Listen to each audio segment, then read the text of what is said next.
Welcome to the Johannesburg Stock Exchange, of course, where we usually unpack that market picture and certainly how things have fared of late. Well, it's a positive start for the Johannesburg Stock Exchange, and by midday trade, we're up around half a percentage point then. So certainly a better picture over the last 2 days, perhaps some positivity still settling in there. And of course, from the Brexit negotiations, it seems that the EU and the UK have finally struck a deal almost 3 years of this back and forth, and finally seems to have come to some sort of fruition. We're also seeing the local currency react positively to this news, 14 Rand 83 odd against the US dollar, so certainly some great news coming out on that front as well. We also got a sense, of course, then a little bit earlier from the finance minister here in South Africa, the sentiment around the midterm budget or the medium-term budget policy statement, which he says that will now probably move from the 30th of October then to the 29th of October, more likely than not. We are expecting an official statement then from National Treasury, and hopefully that will deliver a key sentiment and a key word then out.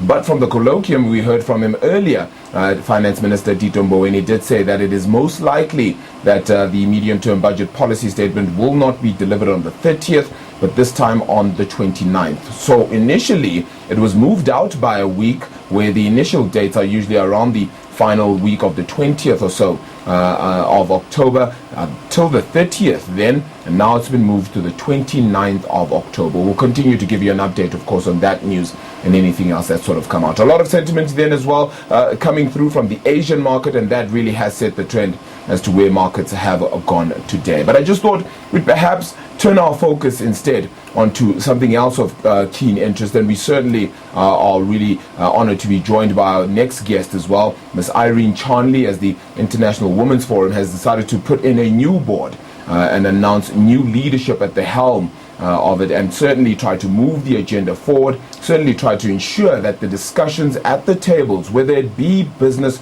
or any other forum, are certainly inclusive of all in South Africa, especially then of women. Let's chat then to Ms. Irene Charnley now, who does join us as the founder of the International Women's Forum. Thank you so much for the time, really appreciate it.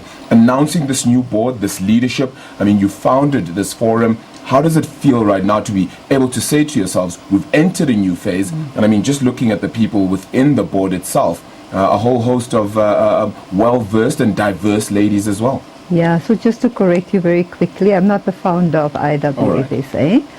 In actual fact, the South African chapter of IWFSA was brought here 19 years ago by its patron, Mrs. Mbeki. Sure. Yeah, so with some other women, they formed this forum, this chapter, which is part of the International Women's Forum, which is an organization based in the US, launched in 1982. It consists of about 7,000 preeminent women from diverse backgrounds, 33 countries, 6 continents. So this is a chapter that is part of that organization. So they're effectively giving a voice, to women. And so it's preeminent women, women leaders, women achievers getting together to share knowledge and wisdom. They inspire and invigorate each other on key issues for a changing world, effectively. That's really what they're doing. So we're very happy. In fact, we were here this morning at the JSE, who hosted the IWFSA, and really very nice, good, very key for us, because the IWF has been there, but it's a new board now. Good people on the board, as you say, strong women. All of them were women leaders in their own right.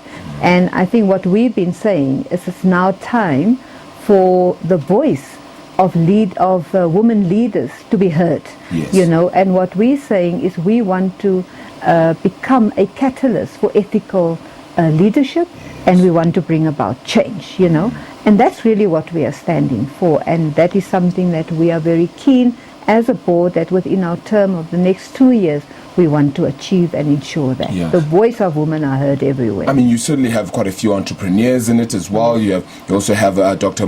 Precious Moloi Mutsepe as well as part of your board members. You also have Ms. Trifosa Ramano, who's of course a board member and outgoing CFO of the PPC. But what I want to link that to is the number of women that are in board level, that is, for JSE listed companies. And you hosting this today here at the Johannesburg Stock Exchange Surely there's a message in that.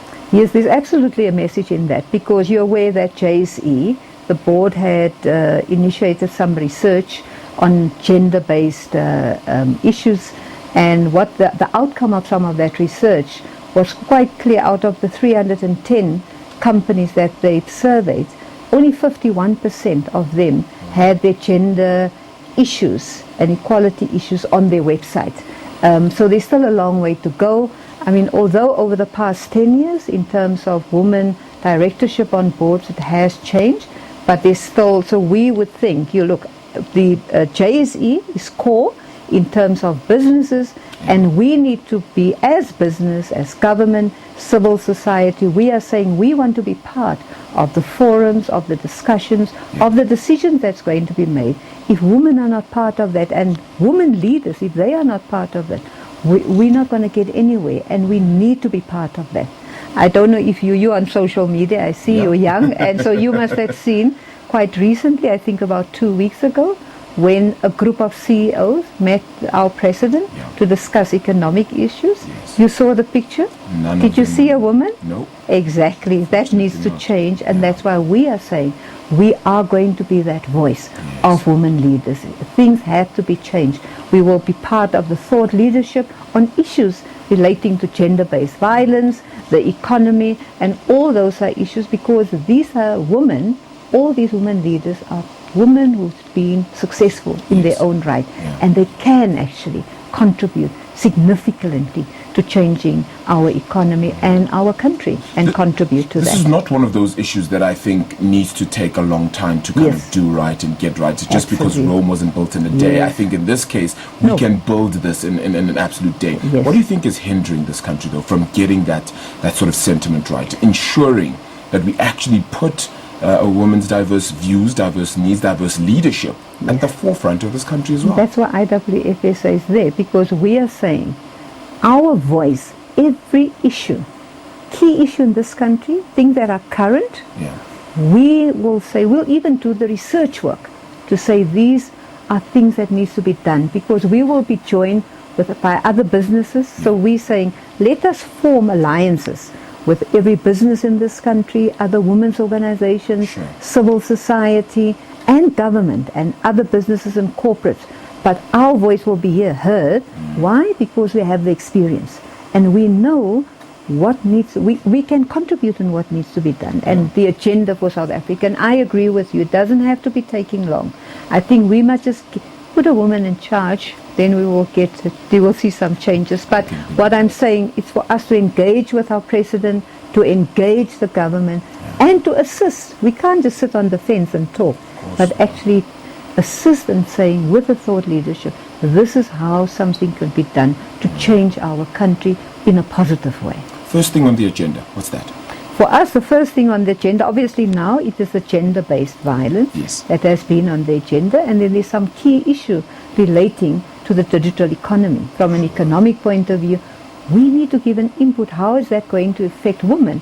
It can, on the one hand, we could lose jobs, but it could be creating more jobs in a different field. And what do we need to do to upskill women?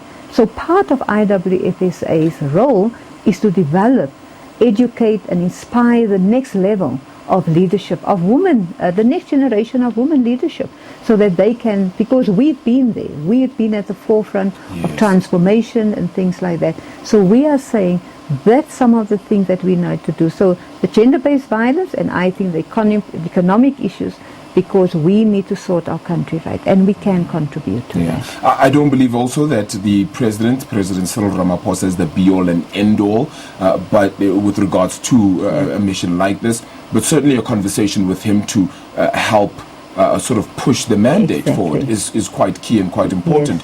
Have you been able to have a conversation with him? So that's on our agenda. So we've said to us we've set certain key priorities that we say we need to achieve within the next 90 days. One of them will be to engage as a group of women leaders with our president and engage on the economic issues, and for us to assert our role and say what we can help what can we do, and even share some ideas, exchange views to say this is what we think can be done, this is what we think we can contribute to as women leaders. And so that for me in the next 3 months is really certainly on our agenda to have that conversation with our president. Fantastic. Ms. Charnley, thank you so much for the time. Thank I really, you, really wonderful. appreciate it. All the best with it, and I really, really hope to engage a whole lot more with Absolutely. you on this one and see the successes. Yeah, Right? we'll Absolutely. appreciate that. Thank you for the all Fantastic. the Thank you best. so much, Ms. Irene Charnley, the president of the International Women's Federation of course, here in South Africa. Indeed, in Zingas, the message is quite clear then that we certainly need to be a whole lot more inclusive. We've lacked and have slacked on it for a very long time now, and it's evidenced then clearly by the gender-based violence as well. As a country, we certainly need to come forward and bring ourselves to understanding, knowing, and finally doing. It's back to you in studio.